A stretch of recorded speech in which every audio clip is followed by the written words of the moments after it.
Hey everyone, and welcome. We're about to peel back the curtain on a hidden system, one that quietly powers your local library.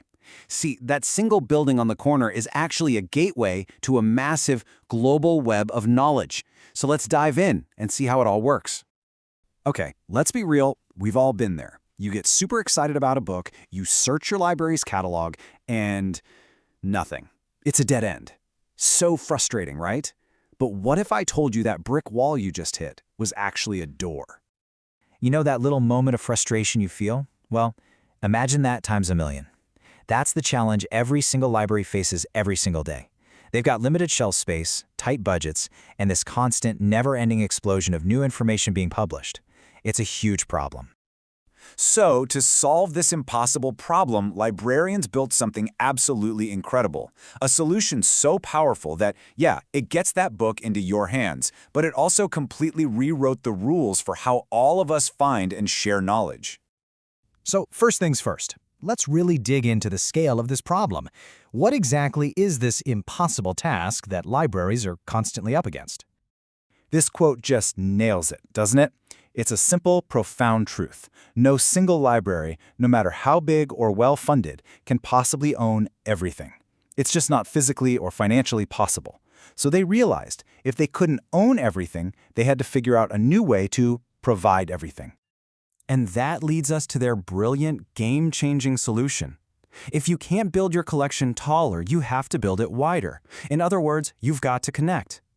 And this is the core idea right here. The library network. It's basically a formal agreement where libraries decide to stop being lonely islands and start acting like a team. They pool their resources, they share their collections, and they work together to give everybody better service. It's this huge shift from competing with each other to collaborating. And this idea of sharing, believe it or not, isn't new. Libraries have been informally helping each other out for centuries. But the real game changer? Technology.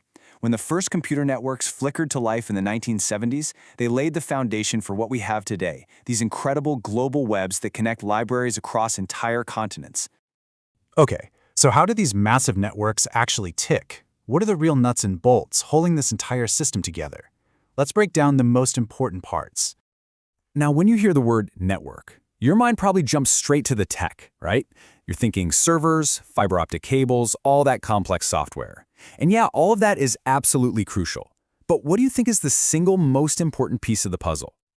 It's the people. It's always the people. The technology is just a tool. The real engine behind all of this is the human network. The librarians, the staff, the professionals who make a conscious choice to cooperate and share what they have for the good of everyone.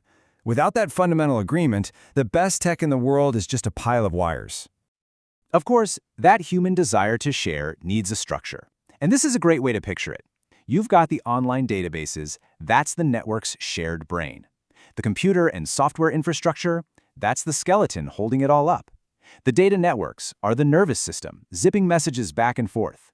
And the member libraries themselves, they're the vital organs, each one essential to keeping the whole system alive. Okay, so we've seen how it's built. Now for the really important part. What does this actually mean for you, the person who just wants to find a book or an article? I mean, just look at the difference. It is absolutely night and day. A library all by itself is an island. It faces higher costs for everything, and its collection is limited by the size of its own walls. But once it joins a network, it suddenly taps into this huge, interconnected ocean of knowledge.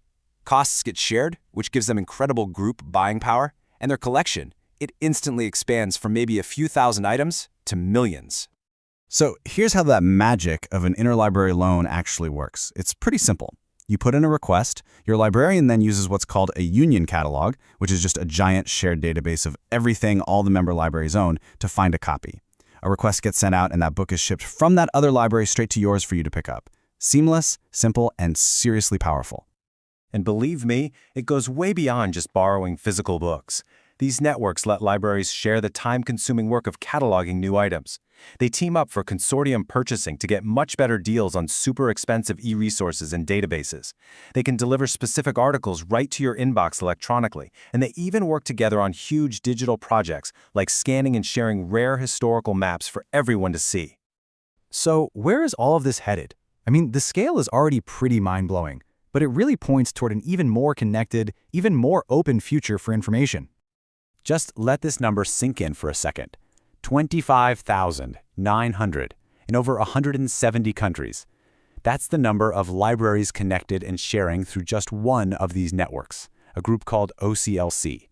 This is not some small niche thing. This is a massive global infrastructure for sharing knowledge. And this quote just perfectly captures how the whole idea has evolved. We don't really think about the physical wires and servers anymore. The focus has shifted. It's all about the seamless access to the resources themselves. The network has become invisible, which is exactly the point. We don't think about how it works. We just know we can get the information we need. And that leaves us with a really fascinating question to think about. This core principle of sharing, the one that libraries pioneered, is more critical now than ever before. In a world that is practically drowning in digital data, the question isn't if we'll share, it's how we're going to evolve these incredible networks to share knowledge next.